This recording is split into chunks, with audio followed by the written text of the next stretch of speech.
ఉమ్, YCP Sharmila ఒక్కటన్నారు.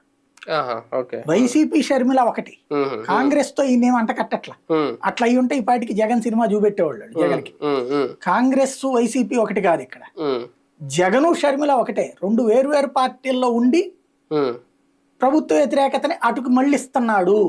ఉమ్, ఉమ్, అది అంటే తన చెల్లెల ద్వారా మళ్ళిస్తున్నాడు కాంగ్రెస్ పార్టీ. ఉమ్, అది ఆయన బట్టిన అసలు పాయింట్. ఉమ్, ఇందులో కాంగ్రెస్ తో కలిసిపోయాడు అంటలా ఆయన.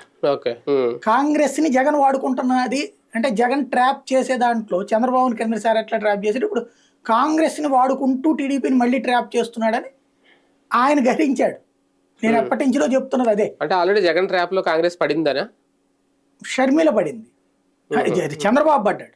ఆహా, కరెక్ట్ చెప్పాలి. నేను ఇంతకుముందు డిబేట్ లో కూడా చెప్పాను. ఉమ్, ఇప్పుడు ప్రభుత్వ వ్యతిరేక ఓటు చీలనివ్వకూడదని బీజేపీ జనసేనలతో కలుపుకుంటుంటే, రెండో పక్కన షర్మిలకి హైప్ ఇవ్వడం ద్వారా ఉమ్, ప్రభుత్వ వ్యతిరేక ఓట్లు అటు పక్క టర్న్ చేయట్లా. నువ్వు అవును. జగన్ ద్వేషించేవాడే కదా, అంటే ఇప్పుడు ఓటు వేయాల్సింది. ఉమ్, జగన్ పాజిటివ్ ఓటర్ అటు వెళ్ళడు కదా, ఉమ్, జగన్ వ్యతిరేక ఓటు నీకు రావాల్సిన షర్మిలకి షిఫ్ట్ అవుతుంది.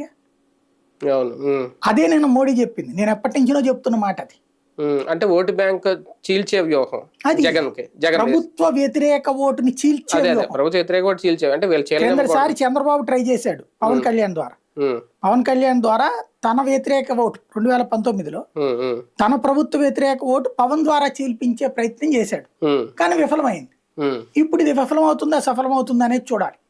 ఎందుకంటే ఇక్కడ జగన్ ఆ పని చేస్తున్నాడు తన సోదరు ద్వారా.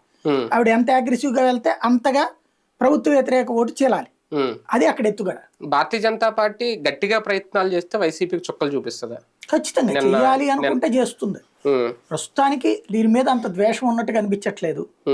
దానికి మేబీ రాజ్యసభ సీట్లు కారణం అయి ఉండొచ్చు. ఎందుకంటే ఇప్పుడు 2026లో మళ్ళీ రాజ్యసభ ఎన్నికలు జరుగుతాయి. అప్పటిదాకా